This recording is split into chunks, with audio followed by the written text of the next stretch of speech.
Hi everyone. So Module 1's discussion board is based on groupthink and what are the dangers and what makes it so problematic? Why are those dangers so problematic for us? So by definition, groupthink is the practice of thinking or making decisions as a group and in a way that discourages creativity or individual responsibility. So the purpose or the outcome of groupthink is it takes the I out of the equation. It kind of reduces the individual and creates a group identity.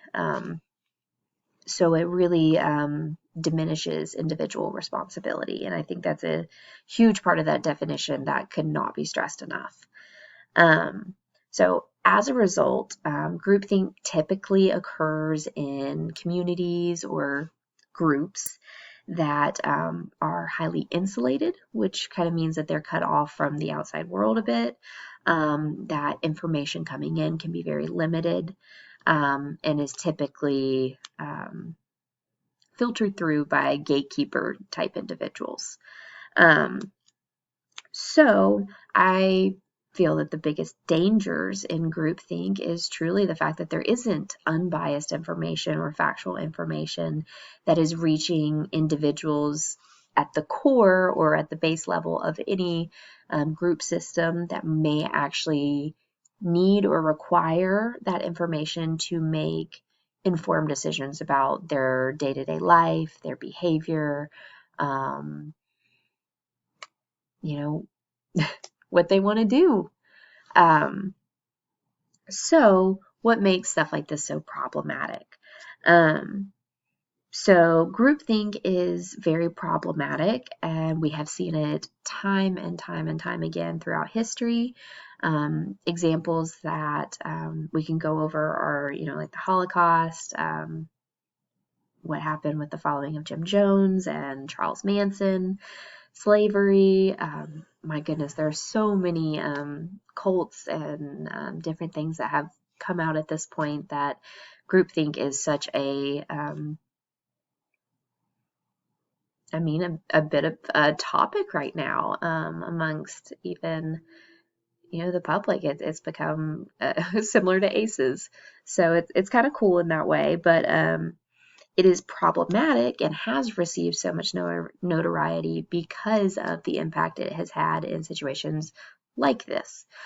So it was involved in the Holocaust in the sense of, coming from one man, Hitler, and that ideology spreading, and how, you go from a nation that didn't necessarily have that belief system to inundating them with it, and how especially when we separate groupthink from just being the seeking of approval from others to the seeking of survival. And that was a really big difference in the Holocaust. A lot of that groupthink came out of, you do this, you adhere to this, or you can go to the work camps or die.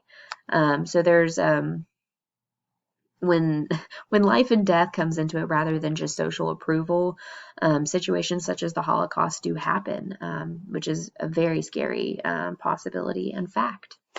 And then the situations with Jim Jones, Charles Manson, and slavery, it similar in the sense that when people are not questioning. So for the Jim Jones situation, again, if somebody is unfamiliar with that circumstance, it was a cult-like environment, and Jim Jones ended up moving them to South America, where they were highly isolated on farms, and it was basically just work, labor all the time. And in the end, there was cyanide Kool-Aid, and convinced mothers to give their children cyanide-laced fruit punch prior to drinking it themselves. And so the level of groupthink that goes into that, to have a mother kill her own child, you have the largest mass suicide, and that is the Jim Jones massacre. And groupthink played a huge role in that. And the isolation and the wearing down and the sleep deprivation. And there's it went into brainwashing at a certain point. And so groupthink is a way that you break people down and really get them to be compliant and to go in ways that you want them to go.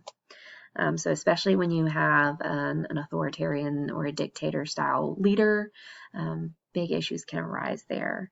So same sort of stuff with Charles Manson, and then again with slavery. So slavery was a little bit different just in the sense that you didn't have the one hierarchical figure, but you had a system, and that system really supported that, and to go against it was really detrimental socially, physically, in every way, and that is documented highly throughout our history in the United States and elsewhere.